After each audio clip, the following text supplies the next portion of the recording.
Awesome. What's going on, everybody? I am here today with a very special guest, Green Party candidate, popular. I call him the pop black academic because I feel like you very much so align with the culture as well, with black culture, pop culture, and as well as the culture of academia. Intellectual and an actor. People seem to forget about that. We're gonna talk about it in a second. Dr. Cornel West. Thank you so much for joining the show. How you doing, Dr. West? Oh, my brother, it's a blessing to be in conversation with you. Indeed.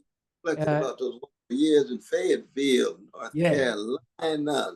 Debate champion, intellectual powerhouse. I appreciate it. So it's I always say, I've been saying it's a long time coming. I know, like, you've had a lot going on even before you were running for president over the last several years, and even before that. And personally, I'm glad that you're running for president, merely because of the conversation that you can start. But I've been saying it's a long time coming since we've had a conversation. I'm glad that it's finally happening. Before we get into the serious stuff, I gotta ask you, because I haven't seen anybody else ask this question. How was it being in the Matrix? Because I feel like people forget that you were in that movie. Like, how was it? And did you know it would become like such a fixture in American culture like it became? Well, it was a beautiful thing, though, man. We got the call from the Wachowskis, and they wanted me to go down to Australia. We went down to Australia, stayed for 2 months. We did both Matrix 2 and 3 at the same time. So you learn your language, both filmed with Keanu and all the good people who were there. I mean, Marvin Gaye, Jada Pinkett, and Jada was there, indeed. And what's the brother who was magnificent black actor? Oh my goodness. Morpheus, I know you're talking about. I always I forget that about him, man. He's such a magnificent human being. He did Thurgood Marshall too. But all of us down there had a magnificent time, though, man. We really did. Did you know it would become what it became? Oh yeah, no, we knew because the Matrix 1 had already hit, and that became a legend. Yeah, and it hit, though, man. So this was 2 and 3. I wasn't in the first one. Not at all. I just got the call, and he said, "Well, I've been reading your works, and it was influential writing up." And of course, there was controversy too, because it was connected later on to a black sister who had also been reflecting on these issues and written on the Matrix as well. But when he said we got Counselor West in the movie, I said, "Dang, that sounds fascinating. That sounds fascinating." A lot of people don't know that was technically your first political experience, Well, no, I've been to jail many times before that. I've been to jail many times before that, but that was rich, though. There's no doubt about it. I remember the first time that it was actually during Bernie's 2016 campaign, because I go back and watch The Matrix every year because I just believe that the parallels now are like, it's insane how that's true. Impact. Yeah, it's crazy. Now watch it. And I said, I recognize that afro. What? And you have a way of speaking that's very like it's you can, I don't care who you are, like a deaf man can hear you from a mile away when you're talking and realizes you. And I was like, I cannot. Of course, Dr. West is in the Matrix. It makes a lot of sense because how much time you spend trying to pull people out of it. Trying to get out, trying to be free, trying to get some courage, trying to get some backbone. Absolutely. Well, I encourage y'all, if y'all did not see him, you're in Matrix Reloaded and you're in the third one, right? Yeah, second and third. Yeah, so go check that out. So now I want to get into the more serious topic. So people, whoever's watching this right now probably already knows you got into a pretty serious conversation with Jimmy Dore. I watched it. I actually mostly enjoyed it because I feel like both of y'all actually gave great points. And even though it got a little heated, at the beginning, both of you all said, these conversations can get heated and these disagreements exist. And that doesn't mean as people, we can't learn from each other and still grow and still shake hands and be friends after. And so I felt like it was a good opportunity to get clarification because of the debate that you guys were having about you know, the Democratic Party and Biden being fascist and Trump and Republican Party being fascist. So I thought this was a good opportunity to gain clarity on exactly what do you define as fascism so that people understand where you're coming from. Yes, see, fascism comes in a number of different forms, but it primarily is tied to the rule of big money, the rule of big military. Usually there's a leader, a Pied Piper, a tyrant who scapegoats the most vulnerable. It could be immigrants, Black folk, gays, lesbians, Muslims, Jews, or what have you. But they also are dictatorial, which is to say they do not believe in transfer of power. They believe in the wholesale canceling of elections.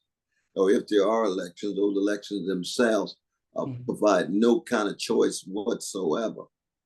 And so I think part of the debate had to do with what do we mean by fascist? I think Brother Jimmy was saying that Biden was more fascist than Trump. And I was saying, well, if you ask precious trans folk, or you ask sisters dealing with abortion, or you ask folk who still have certain rights, and then I made the reference to him.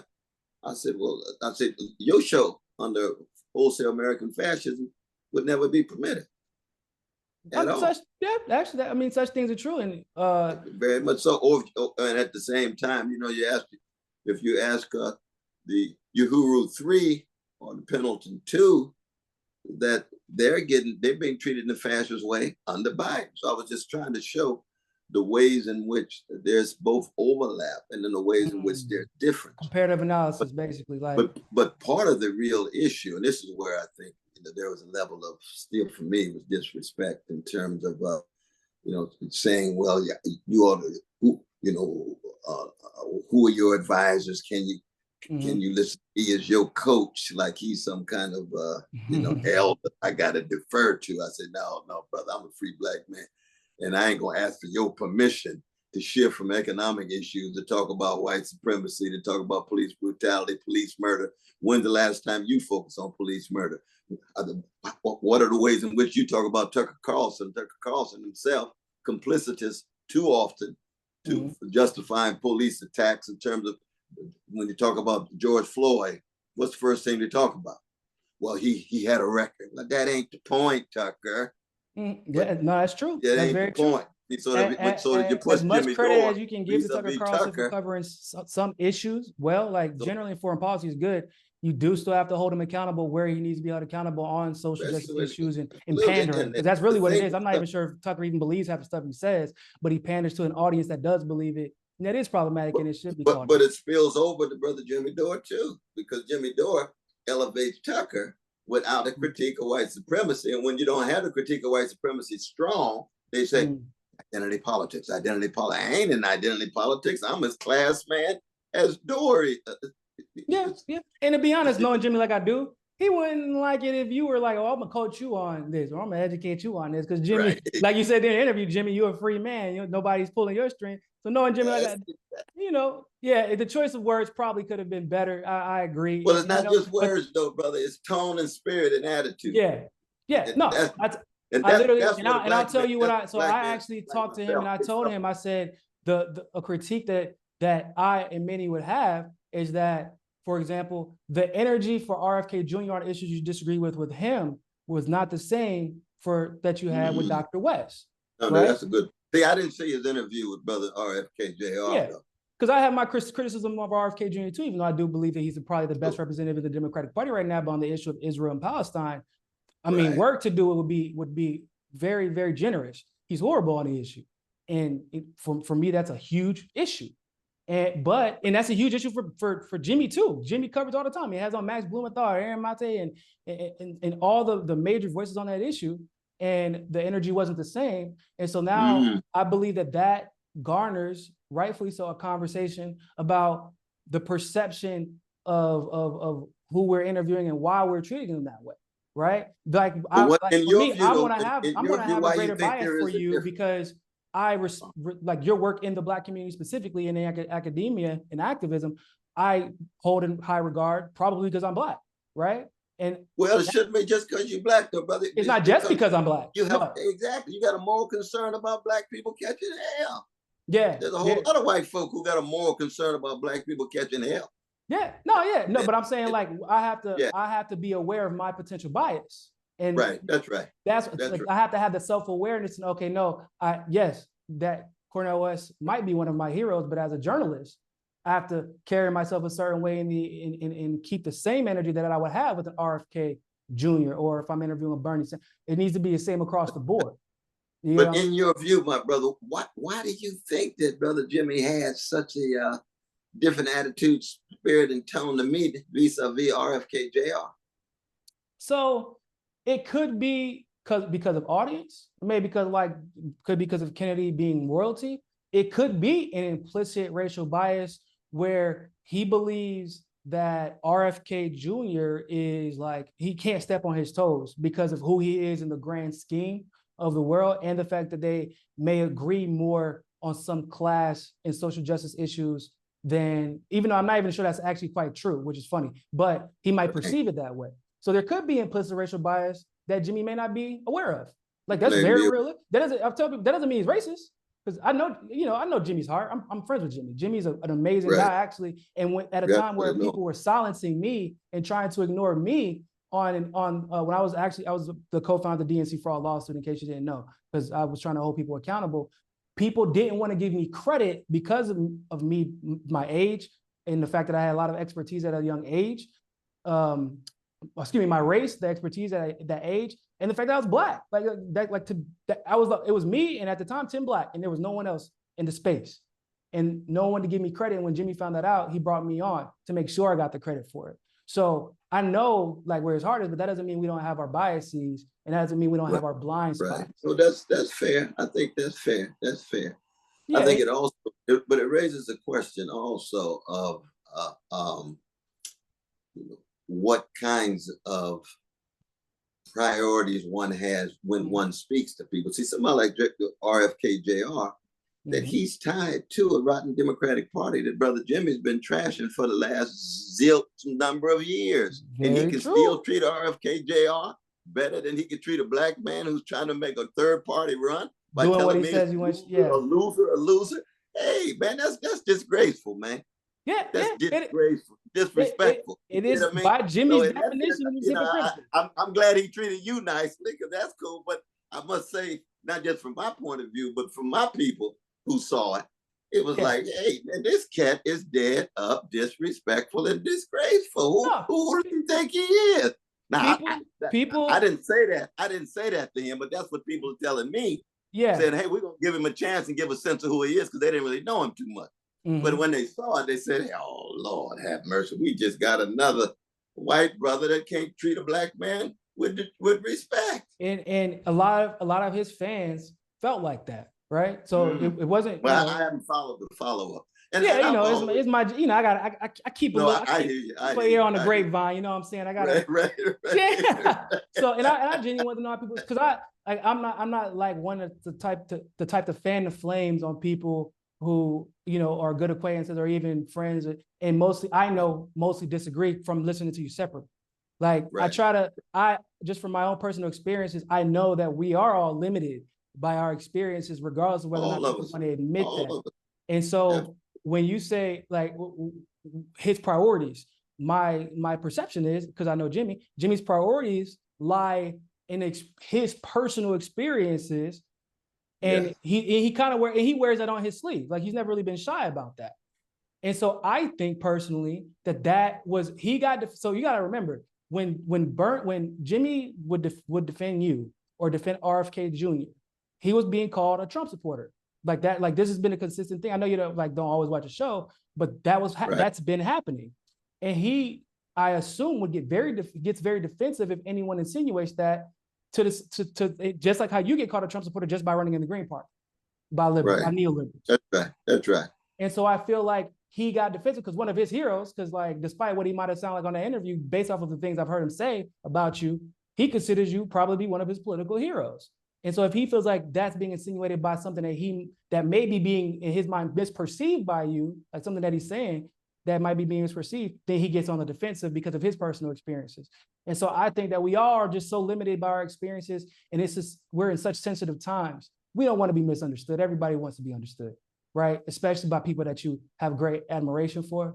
And I think that at one point, you guys started talking past each other, And what was funny to me is like, I know Jimmy knows that Trump is a fascist because he's talked about it. And now he might define a little bit differently. Like, I actually tend to agree that Biden is in the Democratic Party more fascist, but like, that's because like after witnessing Bernie after twice after my own personal experiences, after literally just the news that came out yesterday, they changed the rules so that Democrats, you can't even campaign in Iowa or New Hampshire, or your delegates are going to go to Biden. Like, of all the qualifications that you listed for fashion, like clearly that's a new rule they shifted just today. So you just yesterday, yep. Yesterday, yeah. I didn't. So like, I'm not surprised. I'm not exactly. Surprised. And so from Jimmy's mind, which is the tendency, this is the mindset that I tend to have as well. When you come to me pretending to be, pretending to offer me goodwill and good fortune, but you're just trying to get my bank account information so you can rob me blind. For me, that's scarier, because when people are desperate, they are more likely to fall for that. And our country, in the world even, is extremely desperate right now. I can't think of a time in my lifetime that we've been more desperate. The same way that Trump was able to sway people into his camp, even from Bernie's camp formerly, was because he took advantage of a desperation. And I feel like Biden and the Democrats do the same thing, but they pretend to be for people that, especially Biden historically, have actively been against. Like, and we're not talking about abstractly, like policy-wise, on paper, we know what he's done. I've personally been a victim of the '94 crime bill. But I have family members that have been a victim of that. Oh, absolutely. So that's why I call it a crime against humanity, as you know.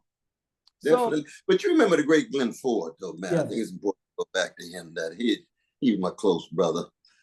It's amazing if he had lived to see that kind of exchange. You can imagine what his view is, because he's just a strong, free Black man. Yeah. But he always argued that the Democratic Party was the more effective evil. Yeah, that's what I call it. But that's a different claim. That's a different claim than saying the Democratic Party is more fascist. You see, effective evil means that it can mislead, it can manipulate, it can bamboozle you, it can seduce you. You see what I mean? So that's a more subtle claim. That's part of what I was trying to tell Jimmy. And I said, brother, we need to have some subtlety and some nuance. There's been a long history of Black people thinking about issues of capitalism and white supremacy, of race and class and gender. This ain't the first conversation. It ain't gonna be the last. Black people have been thinking about these things. And Glenn Ford is one of them. And he's not making the claim that Brother Jimmy is. He's saying it's a more effective evil as opposed to more fascist. But that's a different nuance, man. And that was part of what we're trying to push toward, but it was difficult to get, given all of the I think it's funny because the words, like, we have these word Olympics, like when we get into in the weeds of these conversations, like some people would think, oh, well, if effective evil is more dangerous because it's more effective, then that would be more fascist, and that would be a legitimate argument to make. But now we're getting into the back and forth. When I know at least for Jimmy, I'm pretty sure I can say the same for you. Like, I am under no disillusion. It's the same party anyway. So I don't know why we're having this conversation, because Dr. West is running against both of them. Well, that was true too. In stark contrast to Brother RFK Jr., who gets treated with respect. That's a fair argument, right? It's like, you would think that the animosity would be there a little bit more. He would be a little bit more aggressive, given that he, to be real, he's doing the same thing as Bernie. That was my biggest criticism as one of Bernie's biggest supporters back in the day, was you took hundreds of millions of dollars from poor people and working class, and you knew what the result could be the second time and didn't do anything to fight it. And I'm not saying the RFK is not doing anything to fight it, but he also he knows what party he's running in, right? Like, he's under no disillusion either. He even called it out again on another interview yesterday. So based off of what we've seen from Jimmy in the past, and I would even tell Jimmy that himself, based off what we've seen from him in the past, he would expect to see a little bit more animus towards RFK and be a little bit more challenging. Like, what do you hope to achieve? And be a little bit more critical from that perspective. It's like, is this a symbolic campaign, I mean, if it is, you can say that, but right. I agree with you in that regard. I do. But I would say I do have a great level of respect for both you and Jimmy. I am actually pleased at that conversation went as long as it did. I know it sounds pretty crazy to some people, but a lot of people would be scared to have that conversation, would be scared to have those disagreements. And I've had friends with people that I disagree with on social issues, for example. Like I said, I lived in North Carolina. So I graduated from UNC. So these are conversations that I've had often. And like I said, I just try to keep in mind, I try to be self-aware of what could possibly trigger me. I also try to be aware that we are all limited by our experiences, and some conversations take a little bit more patience. And I would say that both of y'all definitely demonstrate a lot of patience. But I would love for y'all to have that conversation again later on down the line with a better understanding of where you are coming from and what y'all goals are. Because I believe that y'all do have the same goals. I know because you were part of both of those campaigns. You know the dangers of the Democratic Party. I don't think anybody really has to convince you of that. Like maybe you don't have, maybe your aim isn't necessarily, oh, I'm only going to focus on the Democratic Party, right? You also call out the Republican Party as much as they need to be called out as well, because they do. And sometimes people do forget that. People kind of like, I have a lot of Republican friends who can't kind of get taken aback when I'm like, I don't know why y'all pretending Trump is different. And I have to remind them the things that he did for foreign policy, like assassinating Soleimani and almost getting us into war with Iran. Some of the things that he still dropping drones on innocent people.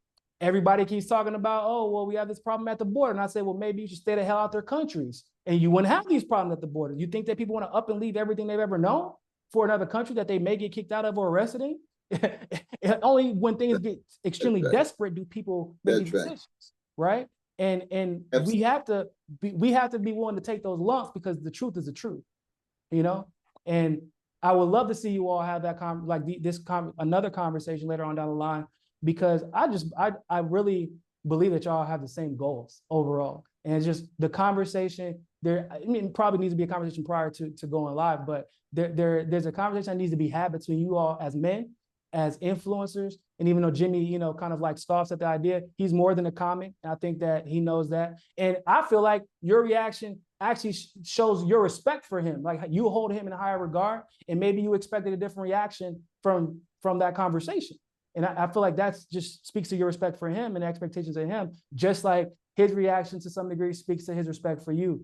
And so I would love to see that conversation going forward. And I tend to agree with that the definition of fascism applies to both.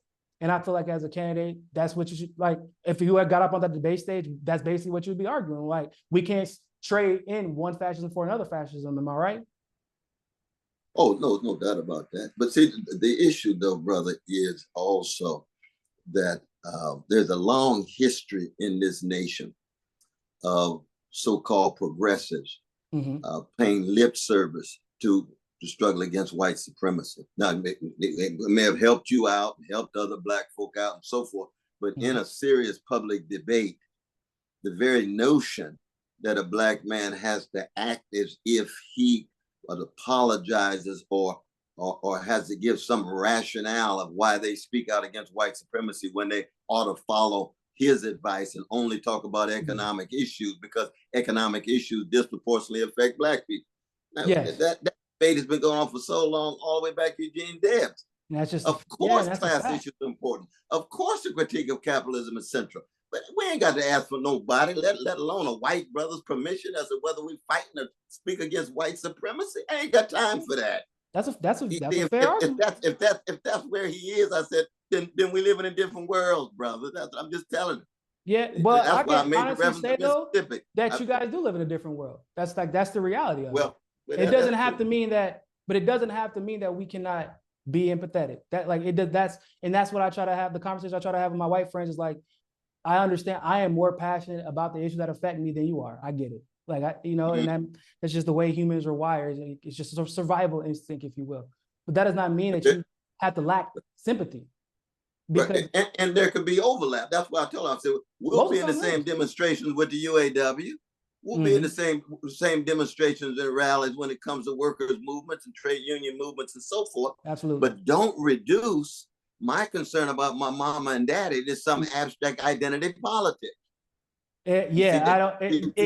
See, that's I agree. that's Yeah, the vicious it's very disrespect. reductionist. It's very. That's It's like it isn't. not just reduction. It's disrespectful, man. Black Yeah. people ain't got time to put up with that kind of asking white brothers permission as to whether we concerned about our loved ones. Yeah, it's like a CEO like going up to one of their employees making minimum wage and saying, you don't mind like cutting a little bit more off the top for you know to better the company, to help us hit our, you know, hit the green. Like, why are you at what?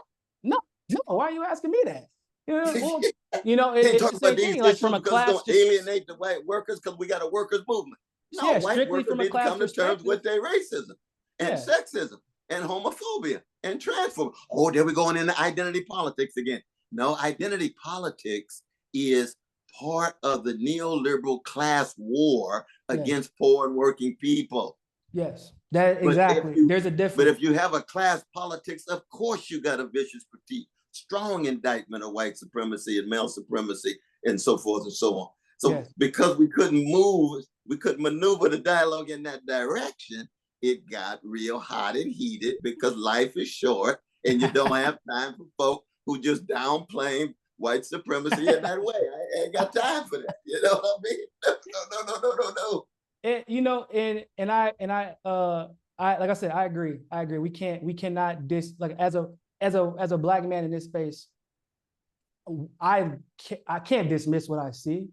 And this isn't me saying this just as like a left against like conservatives. I can't dismiss what I see from leftists and the treatment of black like the RBN talks about this all the time. They were like, before, whenever I go on the show, they're like, honestly, before Niko, there was nobody else saying. And I would say you could tell the health of this like an independent media space, especially back then, by how many black women are present, right? And they're like, what do you mean? I said, because black women don't feel safe and respected enough to engage in the space, and there's a reason for it. We can't pretend like it's not like they're not talented. Yeah, we have Breonna Joy Gray, but that's she's a lawyer. Yeah, you can't really tell her anything. Like, she's been there and done that already. But there should be the same access that we see from these white kids with no background in politics who get to come up and all of a sudden become superstars. Isn't that the truth, though, brother? And that's why we thank God for Sister Savage. She is brilliant. She's courageous.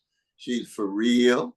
We do thank God for Sister Brianna too, and there's others. I've seen a number of the sisters there on the Black Power media that I do. There's one sister who was really quite extraordinary, who challenged me in a wonderful way, and I think she's connected to my dear brother Juma Baraka's wonderful group. But the point you're making is a real one in terms of the voices, variety of voices, especially Black women's voices. Yeah, and you can even, and like I said, because like I feel like leftists wouldn't be as comfortable being dismissive or quasi-dismissive of social justice issues if there were more Black people, if there were more Breonna Joy Grays and Niko Houses and RBNs, but like at the level of a Joe Rogan or a Jimmy Dore, or because we're constantly working from behind, because we're constantly being compared to what, despite qualifications or whatever, we're always being compared to them. Because unfortunately, as you know, probably very well know, being a former Harvard professor, that we're always being compared to them, and they're the standard regardless of our qualifications. But if there was more parity in that regard, these conversations would be assumed to be understood already. We wouldn't even be talking about that. We would just strictly be talking about the parties, because it would be too much division, and obviously that would hurt the bottom line for a lot of people. But they can get away with that because they know who their audience are. They know who their audience is, excuse me. And like, that's reality. And it's not. Well, though, man, see, when you think of people like Tucker and Joe Rogan and others, and within their worlds, they're at the top of the hierarchy. Yeah. And Jimmy Dore and others look up to them because that's part of their world. That's part of their profession. But see, Tucker and them are really up there in part because they're never going to have a serious indictment of white supremacy. If they did, they're going to lose their audience, man. Yeah. And the few times that Joe Rogan has had indictments of white supremacy, people like attack him for it. I don't know if you knew, Joe Rogan came out and said, man, I think I'm a socialist. But he said that before.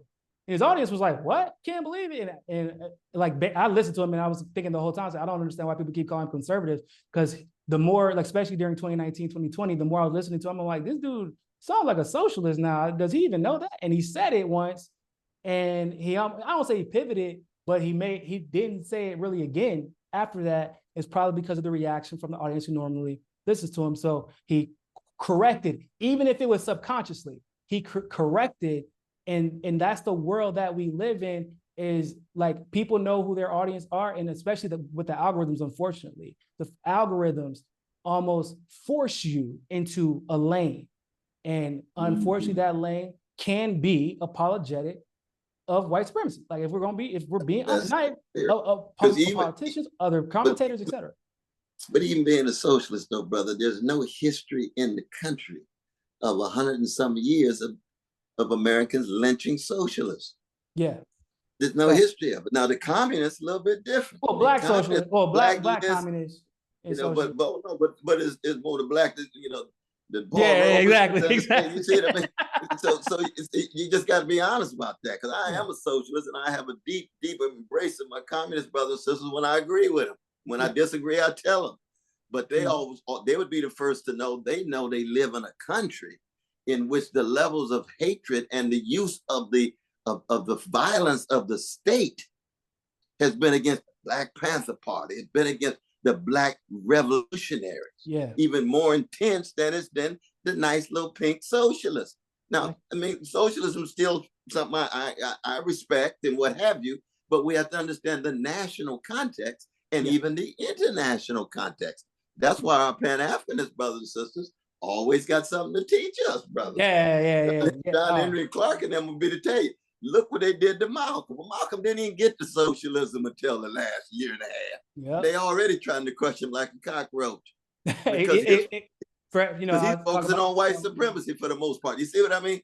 So that we have to be honest enough, truthful enough to understand what kinds of violence we're up against and what kind of forces we're up against, but also tell the truth about the nature of capitalism, nature of imperialism, and how it's connected, and how white supremacy is shot through. Speaking of which, I wanted to talk to you about, so what we're seeing right now with the Trump indictments, right? So I come from a legal background. I was actually a paralegal in the military. And so like we studied a lot about that. And I was actually supposed to go to law school. And I was actually going to go to Harvard Law before I decided to do this instead. And Harvard Law missed out. Harvard Law missed out, brother. But I always say I didn't miss out on Harvard Law because it's, you know, partially because of what I'm witnessing right now. Federal judges are effectively appointed by the administration, and they're kept around by the administration. U.S. attorneys, same thing. And people don't know that. It's very strange that we have elections for DAs, magistrates, district judges, etc., even the sheriff. But we have federal judges who make decisions, huge decisions that affect the entire population with their precedents. That now I feel, just from a legal perspective, are now being weaponized against Trump, guilty or innocent, like regardless of that, because that's a whole different issue. Guilty or innocence is different. But from a political perspective and from a president's perspective, we are seeing federal judges who have a boss to answer to, which is the DOJ, which works for the executive, which works for the executive branch. Do you feel like we're seeing a weaponization of a Justice Department that is beholden to the executive branch, who is running for president again against Trump, who is competition? And do you feel like that is hypocritical? Because if we saw it in the reverse, like obviously neoliberals or Democrats would be screaming from the top of the rooftops. One, see, I believe that the legal system, Department of Justice, has always been weaponized against revolutionaries. It's always been weaponized against Black people willing to tell the truth about the depths of oppression that has a strong class dimension, a strong white supremacist dimension, a strong male supremacist dimension, and strong homophobic and transphobic dimension. So that this notion of weaponization being something new, I'm thinking like, dang, what do you think COINTELPRO was? Yeah, I don't know they're ready for that. I don't know. No, what do you think? What do you think deporting Garvey in the 1920s was? Yeah. What do you think putting the Honorable Elijah Muhammad and the others under government surveillance was? That's the perception. It's not new. It's not. It ain't new at all.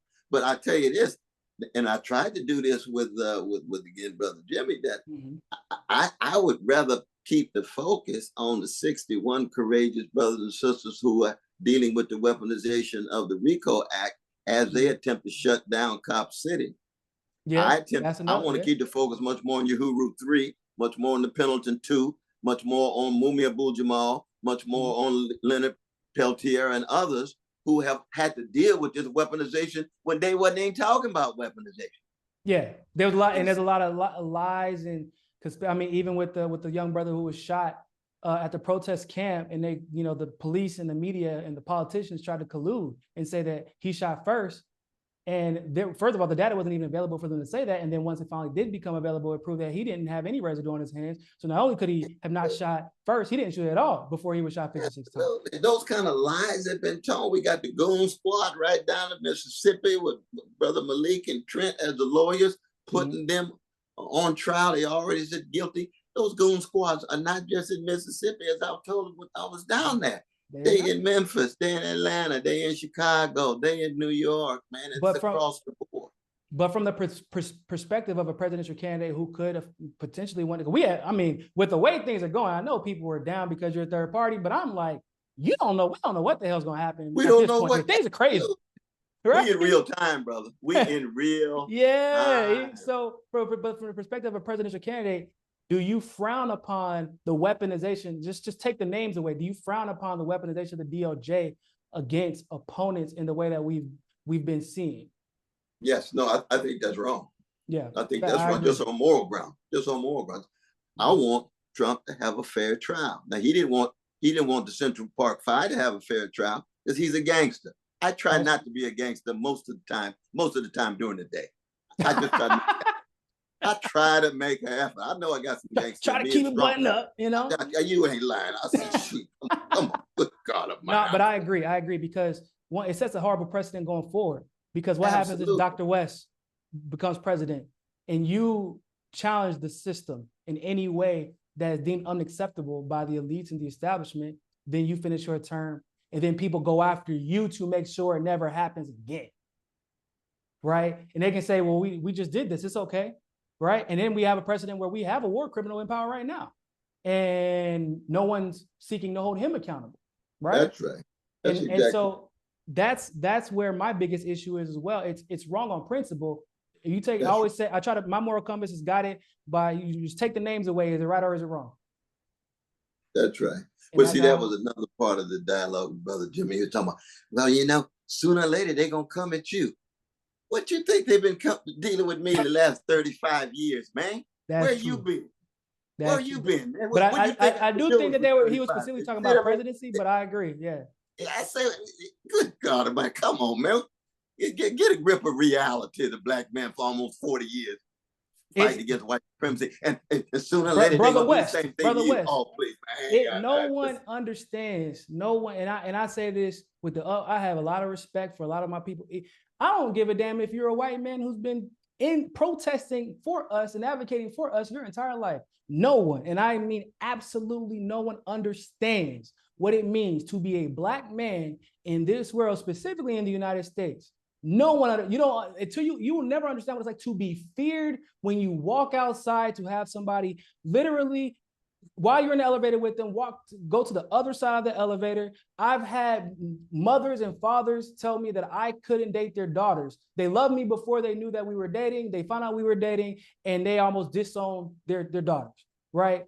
I mean, you don't know what it is like to be feared by the majority of a populace, consciously or subconsciously. And people say, well, no, it's being disliked because there's a lot of colorism in Central and South America.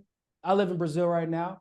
There's colorism, but it's primarily Black in Brazil. It's mostly African. It's like the largest African population next to, I think Nigeria is the only other country that has large African. But there's still colorism. But that is not the same thing as what we saw, what we saw conditioned into America via Hollywood, via the media, et cetera. When you fear something, then something instinctual clicks, and you treat that person as such. Whether it could be the way a teacher treats a student, a judge treats a defendant, a police officer treats somebody that just pulled over, a caretaker at daycare treating a young black kid, young black boy. It is different, and I know because I've lived it, and I've lived it with the privilege of being. I mean, my friends always joke, they always call me Redbone, but I'm not even as black as some of the people that I've seen deal with different things. It is levels to it. My brother gets treated a certain type of way because he's lighter than me, and I didn't know because he's not black enough for some people, and he's still too black for white people. And those experiences, the diversity of those experiences and the uniqueness, like you can't, there is no class solidarity that can erase that. And the moment that people understand this, if I'm not delegitimizing your experiences as a poor white person, or a working class, I'm not, in fact, if anything, I'm saying I believe it because I know how I've been treated. You know what I'm saying? And I'm black. Yeah. And we got to be open to each other's experiences though, but to be, to be told that sooner or later they may come to your house, and I've had death threats. I've had police put guns to my wife's head, got folk in my driveway with shotguns wanting to shoot me down. And I'm going to sit up here and listen to this white brother tell me sooner or later they might even come to your house. Hey, man, you living in a different world, man. You live in a different world. God bless you. God bless your family. But I got things. Well, you're a loser. He come up. Well, you're a loser. Well, you say what you want about me. I'm just trying to bear witness. You know what I mean? But honestly, those are the stories that got to be told. Like people don't understand. I got things I got to do, and there's certain truths I'm going to tell you, and God bless you and be with you. Hey, that's it. Those are the stories, honestly, that got to be told. Honestly, like people don't understand because it's not close enough to them, right? It's not close enough to them, so it's easy to dismiss. It's very, very easy for humans to dismiss things that they believe are from afar. And speaking of which, I want to talk to you about these coups that we've been seeing in Africa. We saw a recent, what appears to be a successful coup in Niger of the neo-colonial regime prior. Gabon, last week? Burkina Faso, a year or so before. What do you think about these coups against these neo-colonialist regimes? And how do you feel like America should be interacting with Africa going forward? One is that, you remember the decolonization process that Brother Fanon talked about with such insight. I was just in conversation with his blessed daughter, who's still strong, very strong in Paris. And I was blessed to write the introduction to Wretched of the Earth just 2 years ago. Major honor, brother like me, connected to Fanon. And what did he say? I think he's right. Decolonization has a number of phases. The first one is you push out the colonial gangsters. Yeah. Then you have the neo-colonial gangsters who come in who are African. And they then, levels of corruption, levels with alliances to international capital, levels with relations with nation states outside of Africa. Subordinate the poor and working people in the name of nationalism. The pitfalls of national consciousness, that great chapter that Fanon talked about. And we're now at a moment where the masses of Africans have reached the point, they've been beaten down so bad, in part by their own neo-colonial elites who look like them. Yeah, that's the saddest, that's the saddest because, right there. Because we're talking about humanity. Humanity is always deeper than race, class. You got class gangsters in the name of class that will crush the working class, right? You got feminists who will crush women in the name of feminism. You got black people who will crush black people in the name of blackness. That's a human thing. We got a wretchedness to us in terms of cowardliness and hatred and greed, but we're also wonderful in terms of our possibility and potential. You got folk who will oppose those evils, folk who will fight for those evils, people who will live and die to resist those evils. That's the crucial ones. I think those are the crucial ones. I think that we're seeing in Africa right now. You see it in Brazil, you see it in Colombia, right across the board. At that point, you begin to see, integrity and honesty cuts much deeper than ideology. Yes, it does. Oh, yes. Integrity and honesty mixed with action. I gotta. Courage. I want to throw courage in there. Yeah, exactly. You're absolutely right. Absolutely when you get all three of those together and you get somebody who's about that action, like we have seen, people would be surprised. Cowards cowards always shudder in the face of the courageous. It just, I know it's like some things seem insurmountable. I'm sure that for those people in Niger, that situation seemed insurmountable. That was a dynasty effectively that they got out of there. That was backed by a NATO power. 60 some years, man. 60, exactly. Backed by a NATO power and a coalition that they were a part of. Two NATO powers, really, because even the US condemned it. We know once France get involved, if there was a bullet fired, NATO's jumping in, which means the US already got special forces on the ground. We know how that game goes. Yeah, and they still were like, you know what? If that's what it is, that's what it is. But I would rather, die, standing tall, fighting for freedom and fighting against this neocolonialism, then continue to pretend like it's not happening and have, those countries raped of their resources. That's exactly what's been happening. So do you see, because France, I don't know if you heard, they're pulling their troops out of Niger. Yeah, that's what I said. I was like, oh, so this is the third or fourth country that they've had to do this with. And absolutely, that's major. Do you see a major change in the way that NATO powers and the West in general interact with Africa going forward? Oh, very much so. Very much so. When you have that kind of movement that pushes out folk who've been there that long, that's going to destabilize the status quo. Mm-hmm. And even though when we talk about NATO these days, now you got to include Asia, because the Asians are already now part and parcel of NATO, so not North Atlantic only anymore at all. It's Eastern Europe, and latest gathering, you had folk from Asia there, because the U.S. attempt to dominate the world and sustain its world hegemony is one that is transcontinental and is international, so that NATO becomes just one moment of American hegemony. Keep in mind what Du Bois said when he left San Francisco in June of 1945 in the Chicago Defender. It's a wonderful article called The Winds of Time. He said, I foresee a third world war that has to do with the suppression of Asia and the stranglehold of Russia. And he was talking about the American empire as a major force doing that. Now, nobody could be, prophetic in that way, in a precise manner, but I mean, are we not? Outline is about as close as you can get when you look at the world through the lens of the wretched of the earth. When you look at the world through the lens of the decolonizing forces, he could see that. It's funny that you say that, because people forget they didn't call World War I World War I until World War II happened. You get what I'm saying? It wasn't a world war. It was like the Great War. It was the European war. It was their war. It was this. It wasn't World War I until World War II happened. And it wasn't World War II until, eventually the U.S. joined. But the U.S. didn't even officially join World War II until what?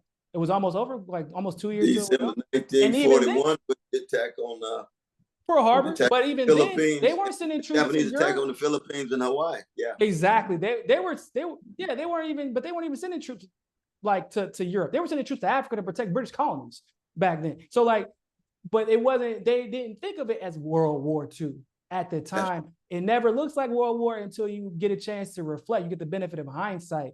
And what I'm seeing right now is wars, because people are dying.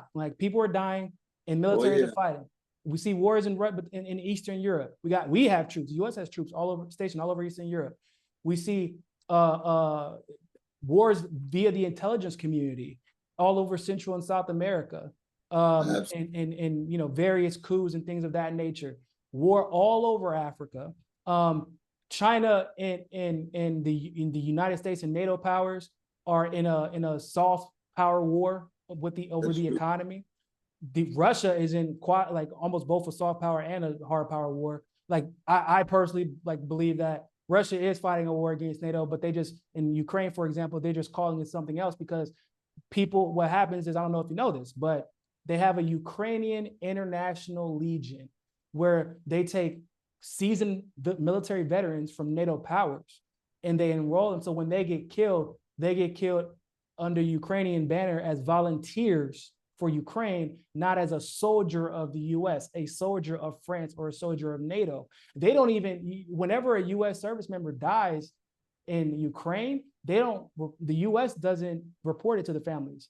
Somebody from the Ukrainian embassy does, and they actually they're under They don't have to report anything if they choose not to because they volunteer. So like we see all the different ways that Western and US and NATO imperialism takes form and how they become much more creative at waging that war, not to mention what's going on in the Middle East constantly. We can't pretend like it's not a World War. We can't pretend like it's not World War III right now. I mean, there's literally neo-Nazis like in 2016, 17, and really 18, I think even 19, the Democrats had to put explicitly in legislation that we could not give any weapons or aid to Ukraine because it kept ending up in the hands of the Azov Battalion, who they acknowledged were neo-Nazis. They said this, but I don't know if you knew this too, but yeah, we had military officers training them. We had military officers literally from the US, colonels, generals trained the Azov Battalion. And then because of them helping to overthrow the democratically elected government in 2014, the Azov Battalion became an official part of that government, right? And an official part of that military. So you have this situation going on with Russia and Ukraine, which is not really a Russia-Ukraine war. And I think that you've even spoken to, it's a Russia-NATO war. That's what it is. You have all the interference the United States doing all over the world. You have the interference that NATO is doing all over the world. And they're just like the Cold War, where everything was because we got to protect them from Russia, the communists. Now they say, Putin's a dictator, which by definition he is not, but it's always a boogeyman. How can we say confidently that we're not in a world war right now? Well, one is that there's different dimensions of it. That is to say that nuclear exchange is one particular form of it. We haven't reached that point yet, but there's certainly degrees and gradations that would lead us to say that we could argue that there's forms of war which are already being enacted. There's no doubt about that. I mean, war against the Palestinians right this very moment is as real as a heart attack. Yeah. And Israel's not keeping it on that front. Israel's not keeping it on Palestine's front. We hear many times a month. Yeah, they've sent another rocket after to Syria, and people just wave it off as if it's not a big deal. And I'm thinking to myself, like, one of the privileges of living in the US, one of the privileges of living in the Western world is that as a child, you never have to, or as a human being, but definitely as a child, you never have to wake up wondering if there's a bomb going to be dropped on your house in the middle of the night. And I think that we don't. Well, on the move with Mumi and them, they had a bomb dropped on their house in Philadelphia. Yeah. And yeah. Tulsa, Oklahoma had bombs dropped on their houses with the vicious attack on Black folk. I was born in Tulsa. But also I should say, like, when you're Black, especially if you're in the movement and you're on the ground and you're fighting a revolutionaries battle, then you are expecting that, unfortunately. You don't Absolutely. You are expecting that. So it is a little bit different. But you remember 5 days before Malcolm was shot, when he went up to Rochester, the whole speech was, there's a war against our people in Congo, in Harlem, in Mississippi, and so forth. It's nice to have various kinds of non-Black folk who are concerned, who are willing to be part of that war, but the war is real. That's Malcolm, 1965, 5 days before he is shot down like a dog.